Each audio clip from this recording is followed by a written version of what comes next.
DM आरती सिंह सादे कपड़ों में अपनी छोटी बहन के साथ एक ऑटो रिक्शा में बैठकर मॉल में शॉपिंग करने जा रही थी। तभी रास्ते में एक चेक पोस्ट पर पुलिस ने ऑटो रिक्शा को रोक लिया। इंस्पेक्टर अशोक सिंह ने ऑटो चालक से कागजात की मांग की और कमी निकालते हुए रिश्वत की मांग शुरू कर दी। पुलिस इंस्पेक्टर ने कहा, तुम्हारे वाहन का इंश्योरेंस नहीं है, पोल्यूशन सर्टिफिकेट नहीं है, चालान तो कटेगा ही। ऑटो चालक हाथ जोड़कर बोला, साहब मुझसे गलती हो गई, कागज मेरे पास हैं, लेकिन घर पर छूट गए हैं, मैं कल दिखा दूंगा, कृपया माफ कर दीजिए। इंस्पेक्टर अशोक सिंह ने सख्ती से कहा, नहीं, चालान तो कटेगा, अगर चालान नहीं कटवाना चाहते तो 2,000 रुपये दे। यह सुनकर डीएम आरती सिंह चुपचाप पूरी घटना देख रही थी। ऑटो रिक्शा वाला विनम्रता से कहता है, साहब अभी तो मैं घर से निकला हूं, दिन की शुरुआत ही हुई है, मेरे पास पैसे नहीं हैं, अभी तक मैंने एक भी रुपया नहीं कमाया है, मैं आपको कहां से पैसा दूं। पुलिसकर्मी तंज कसते हुए जवाब देता है, तुमने कल तो कमाया होगा, वह पैसा कहां गया, उन्हीं पैसों में से दे दो। ऑटो चालक ने निराश स्वर में कहा, साहब वह पैसे तो कल ही खर्च हो गए, मेरे पास सच में पैसे नहीं हैं, आप मुझे माफ कर दीजिए, आगे से ऐसी गलती कभी नहीं करूंगा, मैं हमेशा अपने कागज साथ रखूंगा। इस पूरी बातचीत के दौरान डीएम आरती सिंह, जो ऑटो के पीछे बैठी थी, चुपचाप सब कुछ देख और सुन रही थी।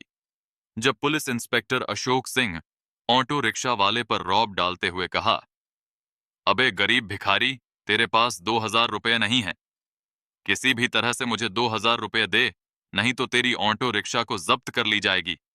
रिक्शा वाला बोला, सर मैंने क्या किया है जो मेरी ऑटो रिक्शा आप जब्त करेंगे, मैंने कोई बड़ा अपराध किया है जो आप मेरा ऑटो रिक्शा को जब्त करेंगे।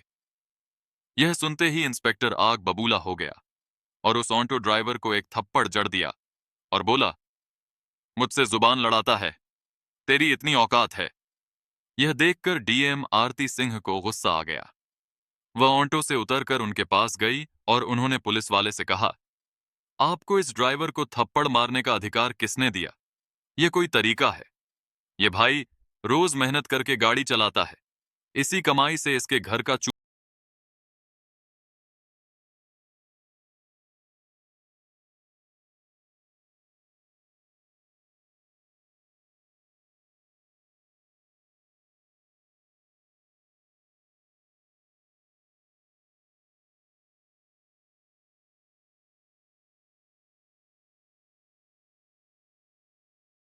वरना तुझे भी हवालात दिखा दूंगा। मैं पुलिस हूं, चाहूं तो अभी गिरफ्तार कर लूं।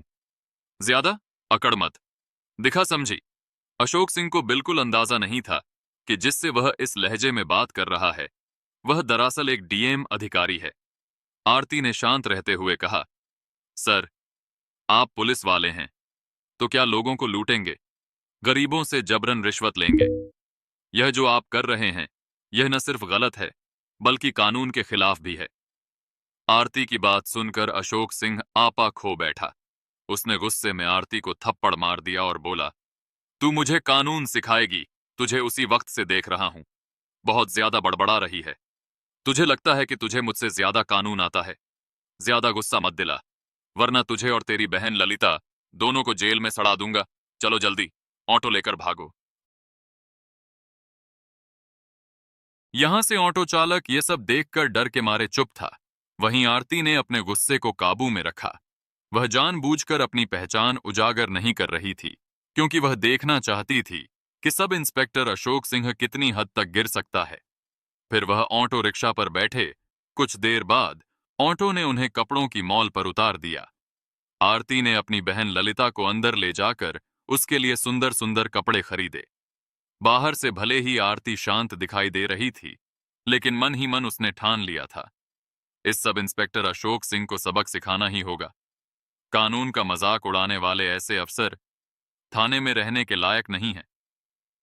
मॉल से लौटने के बाद आरती ने सोच लिया कि क्यों न थाने जाकर यह पता लगाया जाए कि वहां का माहौल कैसा है। आखिर अशोक सिंह वहीं काम करता है, और अगर पूरा थाना ही भ्रष्टाचार में डूबा हुआ है तो सिस्टम को अंदर से साफ करना जरूरी है। अगले दिन सुबह आरती ने अपनी असली पहचान छिपाते हुए एक आम लड़की का रूप धारण किया। उसने हरे रंग का सलवार सूट पहना और सीधे थाने पहुंच गई। थाने में प्रवेश करते ही उसकी नजर सामने की कुर्सी पर बैठे इंस्पेक्टर राजेंद्र मिश्रा पर पड़ी। वह आराम से पंखा झलते हुए मोबाइल पर बात कर रहा था। आरती सीधी उसके पास गई और बोली, सर, मुझे एक रिपोर्ट लिखवानी है। आरती कुछ और कहती, इससे पहले ही राजेंद्र मिश्रा ने उसे बीच में टोक दिया। किसकी रिपोर्ट लिखवानी है? तुझे पता नहीं, यहां रिपोर्ट लिखवाने की फीस 5,000 रुपये लगती है। पैसे लाई है क्या? अगर पैसे हैं तो बोल, वरना फौरन दफा हो जा। यह सुनकर आरती की आंखें गुस्से से लाल हो गईं। वह हैरान थी कि इस थाने में खुलेआम भ्रष्टाचार हो रहा है और जिले की डीएम अधिकारी होने के बावजूद उसे अब तक इसकी भनक तक नहीं लगी। आरती ने गहरी सांस ली और सख्त स्वर में कहा, सर, आप हमसे रिश्वत क्यों मांग रहे हैं? रिपोर्ट लिखवाने के लिए कोई शुल्क नहीं लगता। ये जो आप कर रहे हैं ना, सिर्फ गलत है बल्कि कानून के खिलाफ भी है। यह सुनकर राजेंद्र मिश्रा भड़क उठा और बोला, क्या कहा तूने? मैं गलत कर रहा हूं तुझे? मुझसे ज्यादा कानून आता है क्या? ज्यादा बकवास मत कर, वरना अभी तुझे अंदर करवा दूंगा। आरती समझ चुकी थी कि यह इंस्पेक्टर भी उसी रास्ते पर है जिस रास्ते पर अशोक सिंह था। उन्होंने शांत रहते हुए पूछा, आपके थाने का सब इंस्पेक्टर अशोक सिंह कहाँ है? राजेंद्र मिश्रा झल्ला कर बोला, क्यों? तुझे उससे क्या काम है? मुझसे सवाल मत कर, खुद जाकर बात कर ले। आरती ने फिर कहा, सर, आप रिपोर्ट लिखिए, वरना मैं आपके खिलाफ एक्शन लूंगी। आप मुझे नहीं जानते कि मैं कौन हूं। यह सुनकर राजेंद्र जोर से हंसा और बोला, तू मुझे धमका रही है? तुझे देखकर तो लगता है या तो तू भिखारी है, या कूड़ा कचरा उठाने वाली, या फिर किसी घर में झाड़ू पोछा करने वाली होगी। यहां रिपोर्ट नहीं लिखी जाएगी। अब निकल जा, वरना धक्के मारकर बाहर फेंकवा दूंगा। आरती ने खुद को कंट्रोल किया। वह समझ गई थी कि यह सब के सब उसी पानी से नहलाए हुए हैं जिस पानी से इंस्पेक्टर अशोक नहला है, और उन्होंने मन ही मन ठान लिया, या इन्हें मजा चखाना ही पड़ेगा। लेकिन पहले मुझे इनकी पूरी करतूतों को देखना चाहिए। फिर वह थाने से बाहर निकलकर थोड़ी देर सोचा, फिर अपना मोबाइल निकाला और अपने अधिकारी, पुलिस अधीक्षक और प्रशासनिक अधिकारियों को फोन कर दिया कि इस थाने में मैं मौजूद हूं। आप लोग मेरी गाड़ी लेकर आओ। इतना कहकर वह दोबारा थाने में प्रवेश किया। जैसे ही राजेंद्र ने उसे देखा, वह गरजते हुए बोला, यह लड़की फिर से आ गई। तुझे समझ में नहीं आता? चल, तुझे सबक सिखाता हूं। अब तो लगता है तुझे जेल में डालना ही पड़ेगा। राजेंद्र मिश्रा ने गुस्से से कहा। आरती ने बिना घबराए धीमी मगर स्पष्ट आवाज में जवाब दिया, सर, मुझे सिर्फ रिपोर्ट लिखवानी है। आप रिपोर्ट दर्ज कीजिए। अगर आप ही जनता के साथ ऐसा बर्ताव करेंगे तो हम न्याय की उम्मीद किससे करेंगे? मगर मिश्रा फिर वही रट दोहराने लगा, मैंने कहा ना, रिपोर्ट लिखवानी है तो 5,000 रुपये निकालो। बिना पैसे यहां कुछ नहीं होगा। बार बार परेशान मत कर, वरना धक्के मारकर बाहर फेंक दूंगा। आरती मन ही मन सोच रही थी, कितने नीचे गिर चुके हैं ये लोग। इन्हें इतना भी नहीं मालूम कि किसी महिला से कैसे बात की जाती है। वह हल्की मुस्कान के साथ बोली, देखिए सर, आप रिश्वत क्यों मांग रहे हैं? कानून में कहीं नहीं लिखा कि रिपोर्ट दर्ज करने के लिए जनता से पैसे लिए जाएं।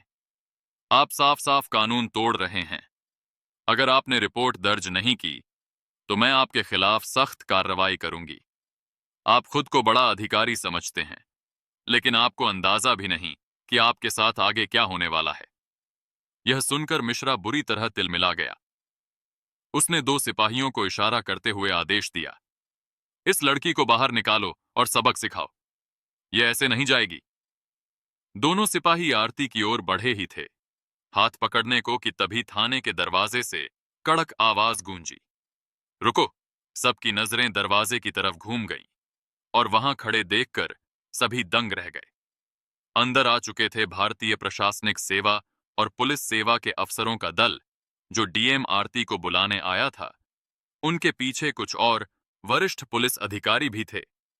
उनमें से एक ने गुस्से में राजेंद्र मिश्रा पर नजर डालते हुए कहा, बेहूदे इंस्पेक्टर, यह क्या कर रहे हो तुम्हारी? अब भी इसी वक्त